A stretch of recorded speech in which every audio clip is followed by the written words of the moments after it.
नमस्कार, स्वागत है आप सभी लोगों का फिर से एक और बार क्रैक द नट पे। हम यहाँ पर आज डिस्कस करने वाले हैं एसएससी स्टेनोग्राफर का पैटर्न एंड सिलेबस। क्या क्या पूछा जाता है, क्या नहीं आता है, ये सब हम लोग यहाँ पे डिस्कस कर रहे होंगे। तो सीधा चलते हैं अपने पैटर्न पर एंड उसका जो भी हमारे मार्क्स वगैरह होते हैं वो सब देखते हैं। सबसे पहले इंपॉर्टेंट डेट्स देख लेते हैं। अगर डेट्स की बात करूँ तो यहाँ पर स्टेनोग्राफर CND का जो एग्जामिनेशन है जो कि 2024 में होने वाला है, उसकी डेट्स जो आपको याद रखनी वो है 26 जुलाई से ये फॉर्म फिल होना शुरू हो गए हैं, 17 अगस्त तक चलेंगे। लास्ट डेट जो है वो 17 अगस्त रात को 11 बजे तक आप फॉर्म फिल कर सकते हैं। सिमिलरली अगर मैं आपकी बात करूँ पेमेंट की, तो पेमेंट आप कितने बजे तक कर सकते हैं?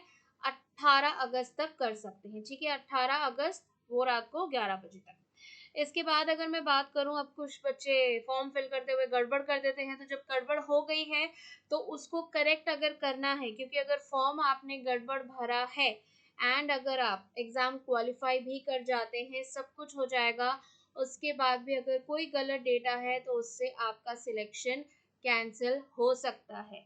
तो आप ध्यान से फॉर्म भरें। अगर गड़बड़ हो गई है तो करेक्शन विंडो ओपन रहेगा 27 अगस्त से लेकर 28 अगस्त रात को 11 बजे। ठीक है, अब जो अपना CBT है अक्टूबर नवंबर में इसका डेट दिया हुआ है, अभी अगस्त चल रहा है, तो यहाँ पर अभी हमारे पास मान लो 25 दिन है अगस्त के। ठीक है, और इसके बाद हमारे पास सितंबर है, और उसके बाद अक्टूबर नवंबर है, तो यानी कि अक्टूबर एंड में आपका पेपर आएगा। ठीक है, तो सीधा सीधा यहाँ पे 2 महीने, तो 2 महीने से तो ज़्यादा ही है। ठीक है, अब आगे बात कर लेते हैं एग्जाम पैटर्न की, जो आज का मेन मुद्दा है हमारी क्लास का।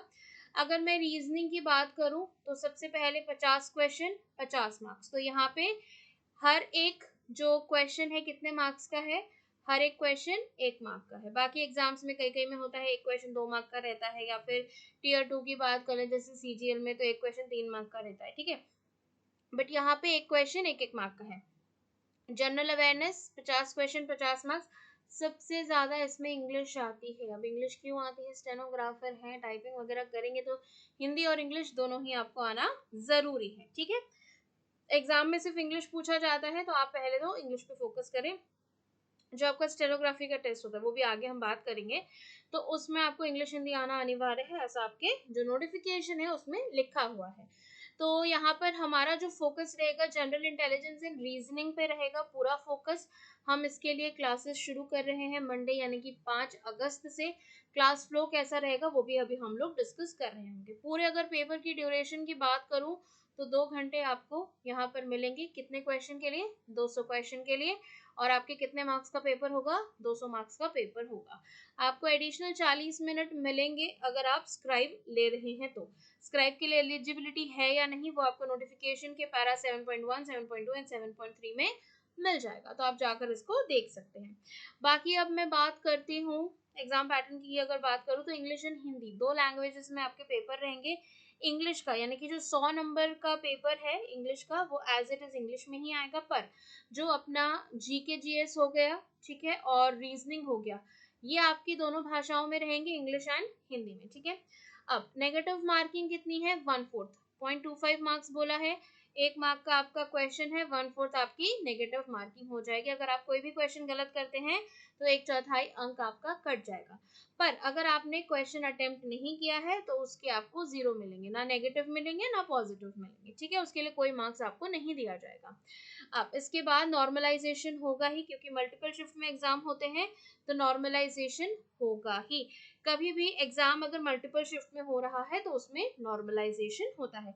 कई बच्चों को डाउट होता है कि नॉर्मलाइजेशन होगा नहीं होगा, तो आपको ये ध्यान रखना है कभी भी एक से ज्यादा शिफ्ट में अगर एग्जाम हो रहा है नॉर्मलाइजेशन होगा। ठीक है, चलो अब आगे चलते हैं। यहाँ पर मैं इसकी ही बात कर रही थी, जब आपका स्किल टेस्ट होगा स्टेनोग्राफी का तो आपको तब क्या करना है, यहाँ पर दिया हुआ है, आप इसको पढ़ सकते हैं। ये कब होगा आपका? अगर Tier 1 क्लियर हो जाता है या फिर मैं कहूँ CBT क्लियर हो जाता है, तब आपको स्किल टेस्ट देना होता है। स्किल टेस्ट की बात करें तो यहाँ पर क्या है, कैंडिडेट्स विल बी 1 डिक्टेशन आपको दी जाएगी 10 मिनट की, इंग्लिश और हिंदी में, या तो इंग्लिश में होगी या तो हिंदी में होगी, जो भी आप ऑप्ट करेंगे, पर अगर आप इसको पूरा पढ़ते हैं तो आपको वहां पे लिखा होगा कि आपने मान लो इंग्लिश की सिलेक्ट की, आप इंग्लिश में सिलेक्ट हो गए, आपने हिंदी सिलेक्ट की, आपने हिंदी वाली पूरी लिख ली, पर सिलेक्शन के बाद अगर आपने इंग्लिश में किया था तो आपको हिंदी वाली स्टेनोग्राफी सीखनी है, हिंदी में किया था तो इंग्लिश वाली सीखनी है, ये वाली चीज आपको याद रखनी है, ठीक है। तो यहाँ पर दिया हुआ है 80 वर्ड्स पर मिनट अगर आप ग्रुप डी में जा रहे हैं एंड 100 वर्ड्स पर मिनट अगर आप ग्रुप सी के लिए अप्लाई कर रहे हैं तो, ठीक है। बाकी यहाँ पर टाइम ड्यूरेशन सब दिया हुआ है, स्टेनोग्राफर डी के लिए इंग्लिश के 50 एंड हिंदी के 65, वैसे ही स्टेनोग्राफर सी में इंग्लिश के लिए 40 एंड हिंदी के लिए 55 दिया हुआ है। ये टाइमिंग पूरा यहाँ पे दिया हुआ है कि कितना टाइम आपको मिलेगा, 10 मिनट्स की आपकी डिक्टेशन रहेगी, फिर आपको इतना टाइम मिलेगा, ठीक है। चलो अब हम फोकस करते हैं रीजनिंग पे। रीजनिंग की अगर मैं बात करूं तो हमारे पास क्या क्या आने वाला है, verbal and non verbal type के क्वेश्चंस आने वाले हैं, ठीक है। एनालॉजी हो गया, क्लासिफिकेशन हो गया, यहाँ पर आप जो दिया हुआ है वो पढ़ सकते हैं, बट मैं टॉपिक्स बता देती हूँ कि कौन कौन से होते हैं। तो यहाँ पर जैसे कि दिया हुआ है स्पेस विजुअलाइजेशन, तो ये हमारा नॉन वर्बल रीजनिंग का पार्ट आ गया। Problem solving, analysis, judgement, decision making, visual memory, discriminating observation, relationship concept, ये सारा जो भी दिया हुआ है हम इन सारे टॉपिक्स को एक एक करके पढ़ेंगे और फिर हम आगे चल के मॉक भी करेंगे, बट सबसे पहले हम प्रीवियस ईयर करेंगे, ठीक है। तो अब आगे चलते हैं, बात करते हैं कि टॉपिक वाइज जो वेटेज है, टॉपिक वाइज वेटेज हमारा 2023 में जो पेपर हुआ था, अक्टूबर में हुआ था, हर साल अक्टूबर नवंबर में आता है स्टेनो का पेपर। तो 2023 में जो एक पेपर हुआ है, अगर मैं उसकी बात करूं, काफी शिफ्ट में पेपर हुए हैं, बट एक शिफ्ट का मैंने यहाँ पे वेटेज लिया है, क्योंकि ऐसा रहता है अगर आपका यहाँ पे कोई भी शिफ्ट है, वहां पे जो आपका पैटर्न दिया हुआ है उसी से मिलता जुलता पैटर्न आपके हर शिफ्ट में आएगा। जैसे मान लो इस पर्टिकुलर शिफ्ट में 11 क्वेश्चन थे सीरीज के, तो दूसरे में 9 हो जाएंगे, 10 हो जाएंगे, ऐसा ही रहेगा, 12 हो जाएंगे, 13 हो जाएंगे, पैटर्न सेम रहेगा, ठीक है। तो सीरीज के अगर हम देखें 11 क्वेश्चन थे, एनालॉजी के 9, बॉडमास के 5, सिलॉक्स के 4, ब्लड रिलेशन के 2, कोडिंग के 2, डायरेक्शन के 2, फिर अल्फाबेट और वर्ड टेस्ट के भी 2, फिर क्लासिफिकेशन के हमारे पास फिर से 2 सवाल थे, ठीक है। आगे चलते हैं, तो यहाँ पर सिटिंग अरेंजमेंट के हमारे पास 2 सवाल थे, ऑर्डर रैंकिंग का 1, कैलेंडर का 1 और इनइक्वालिटी का 1। इनइक्वालिटी एक ऐसा टॉपिक है जो हर एसएससी के एग्जाम में नहीं आता है, ठीक है, पर आपके में आता है तो आपको इसको पढ़ना पड़ेगा। मैं आपको यहीं पर यूट्यूब पर ही पढ़ाऊंगी, आपको चिंता करने की जरूरत नहीं है, ठीक है। बाकी अगर नॉन वर्बल रीजनिंग की बात करें, हिडन इमेज के 3 क्वेश्चन, काउंटिंग फिगर का 1, क्यूब्स एंड डाइस का 1, पेपर फोल्डिंग का 1, ठीक है। ये सारे आपके टॉपिक्स पूछे गए थे और ये उनके वेटेज है, ठीक है। यहाँ पे आप जरूर से देख लीजिएगा इस टॉपिक वाइज वेटेज को। अब जो क्लास फ्लो है, यानी कि हमारी जो यूट्यूब पे क्लासेस है वो कैसे चलेंगी, सबसे पहले मंडे, मैं कलर चेंज कर लूँ एक सेकेंड, मंडे के दिन हम जो क्लास लेकर आ रहे हैं दैट इज 5 अगस्त को। ये क्लास जो होने वाली है 5 अगस्त 2024 को, सबसे पहले तो ये 11 बजे होगी, ये आपको याद रखना है। 11 बजे मंडे टू फ्राइडे हम लोग क्लास कर रहे होंगे। तो अभी जो मैंने आपको वेटेज बताई है वो सेम प्रीवियस ईयर पेपर हम लोग कर रहे होंगे, ठीक है। इसके बाद बाकी पूरे हफ्ते हम लोग प्रीवियस ईयर पेपर करेंगे, इस पूरे हफ्ते, ठीक है। 5 अगस्त से जो पेपर शुरू हो रहा है, प्रीवियस ईयर पेपर करेंगे मंडे टू फ्राइडे, 5 दिन हमारा ये प्रीवियस ईयर पेपर चलेगा। इसके बाद अगर मैं बात करूं तो अगले हफ्ते, उसके अगले हफ्ते सैटरडे संडे क्लास नहीं रहेगी, उसके अगले हफ्ते नेक्स्ट वीक की अगर मैं बात करूं तो उसमें हमारे पास क्या रहेगा, टॉपिक वाइज, ठीक है। पहले टॉपिक वाइज कर लेंगे, उसके बाद फिर से जब भी टॉपिक वाइज खत्म होता है फिर से प्रीवियस ईयर पेपर थोड़े से लगा लेंगे एंड फिर उसके बाद मॉक कर लेंगे। तो हम लोग अक्टूबर नवंबर तक पूरे तैयार हो जाएंगे, जब तक एग्जाम की डेट आएगी हम लोग पूरे रेडी हो जाएंगे। तो यहाँ पर हम रीजनिंग पूरा कवर कर लेंगे, जो भी स्टेनो में आता है सब कुछ कवर हो जाएगा, ठीक है।